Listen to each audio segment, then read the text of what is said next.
Good morning student. आज हम पढ़ेंगे कक्षा 9वीं विज्ञान। इसमें देखेंगे अध्याय 14 है ध्वनि साउंड। अच्छा टॉपिक है। आज स्टार्ट कर रहे हैं हम इस पाठ को। आज सरसरी तौर पे हम ये देख लेते हैं क्या पढ़ना है क्या नहीं। इसमें दैनिक जीवन में हम विभिन्न प्रकार की ध्वनियाँ सुनते हैं, जैसे पशु पक्षियों की ध्वनि, मशीन गाड़ी की ध्वनि, टीवी टेलीफोन की ध्वनि।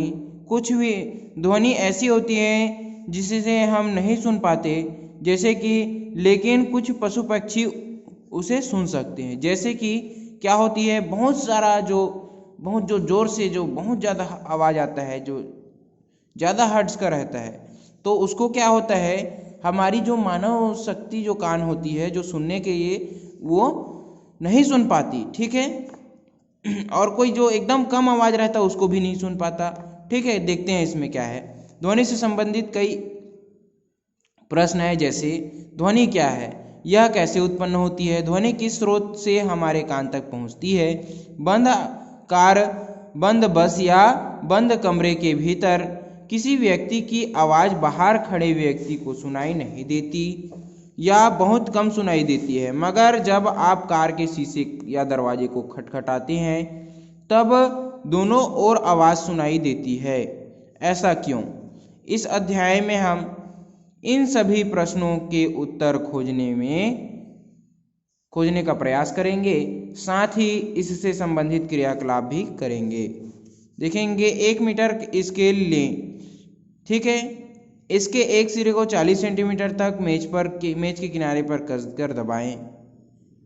स्केल के दूसरे सिरे को नीचे की ओर दबाकर छोड़ दें। हमने देखा कि स्केल कंपन करने लगता है और ध्वनि उत्पन्न होती है। इस क्रियाकलाप में स्केल 30 सेंटीमीटर, 20 सेंटीमीटर या 10 सेंटीमीटर तक रखकर दोहराएं। आपने क्या अनुभव किया? क्या स्केल लंबाई का ध्वनि पर प्रभाव पड़ा? आप देखेंगे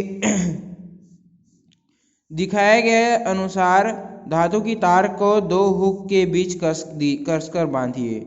ध्यान दें कि तार में मोड़ ना हो। ठीक है। अब क्या करेंगे, अपनी उंगली से छूकर कंपित कराएं। क्या आपको ध्वनि सुनाई दी?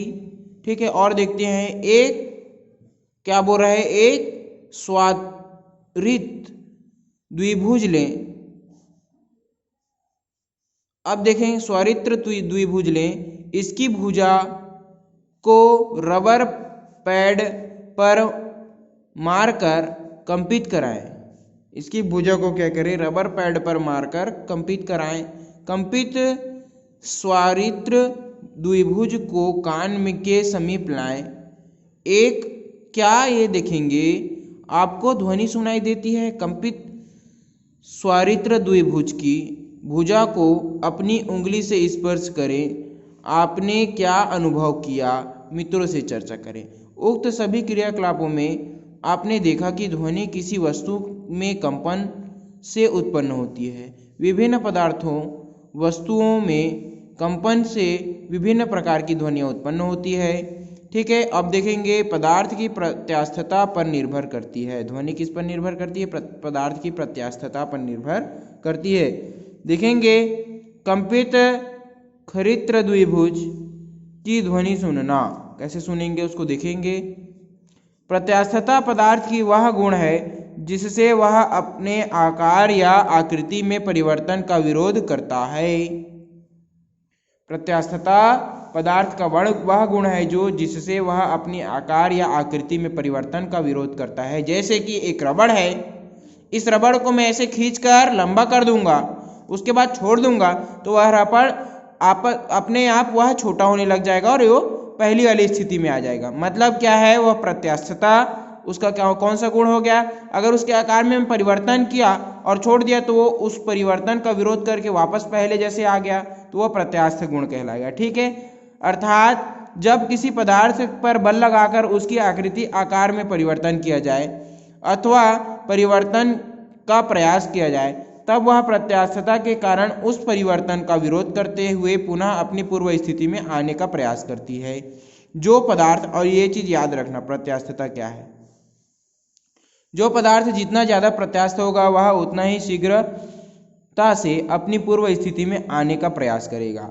धातु से बने पदार्थ रबर की अपेक्षा अधिक प्रत्यास्थ होते हैं, इसी कारण उन्हें मोड़ना या खींचना रबर की अपेक्षा ज़्यादा कठिन होता है। पदार्थ का यही गुण उनसे उत्पन्न होने वाली ध्वनियों को प्रभावित करता है। कंपित वस्तु की लंबाई भी ध्वनि को प्रभावित करती है। कंपित वस्तु की लंबाई भी ध्वनि को प्रभावित करती है। एक सीमा से कम लंबाई पर कंपित वस्तु की ध्वनि सुनाई नहीं देती। एक सीमा से कम लंबाई पर जो कंपित होती है वस्तु, उसकी ध्वनि सुनाई नहीं देती। ध्वनि हम तक कैसे पहुंचती है, कैसे पहुंचना है, उसके बारे में देखेंगे।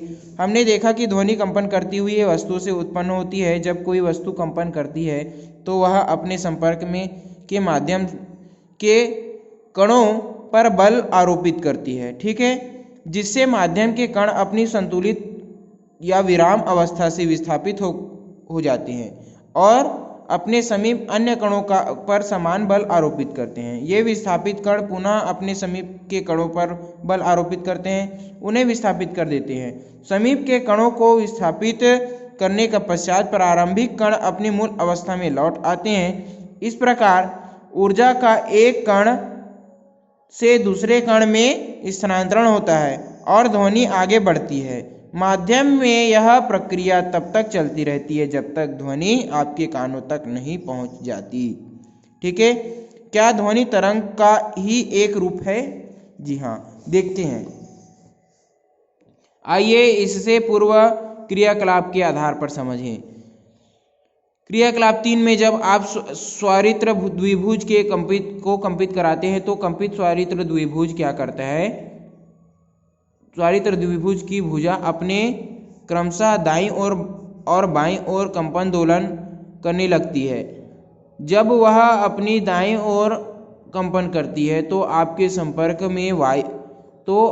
संपर्क में वायु के कण को धक्का देकर उच्च दाब का क्षेत्र उत्पन्न करती है, ठीक है। इस क्षेत्र को संपीड़न कहते हैं।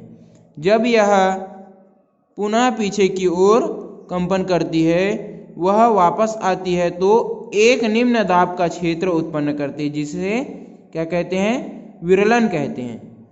देखेंगे अब यहाँ पर बहुत ज़्यादा दाब है तो ये संपीड़न हो गया, और यहाँ पर विरलन, फिर संपीड़न, फिर विरलन। देखेंगे अब इसके आगे पढ़ेंगे। कंपित स्वारित्र द्विभुज में क्रमशः संपीड़न तथा विरलन की श्रृंखला देखेंगे इसमें, और ये अल्टरनेट चलते रहता है, पहले संपीड़न फिर विरलन, फिर संपीड़न फिर विरलन, ठीक है। देखेंगे जब स्वारित्र द्विभुज लगातार कंपन करता है तो वायु में संपीड़न और विरलन की एक श्रेणी बन जाती है। यहाँ संपीड़न और विरलन एक तरंग बनाते हैं जो माध्यम से होकर संचरित होते हैं। चूंकि ध्वनि संचरण में माध्यम के एक कण से दूसरे कण में ऊर्जा का स्थानांतरण होता है, इस कारण ध्वनि को यांत्रिक तरंगे कहा जाता है। क्या ध्वनि संचरण गमन ठोस, द्रव या गैस तीनों माध्यम में समान होता है? तो देखेंगे ध्वनि का संचरण क्या तीनों माध्यम में समान होता है, नहीं होता या होता है, इसके बारे में पढ़ेंगे अगली क्लास में, ठीक है।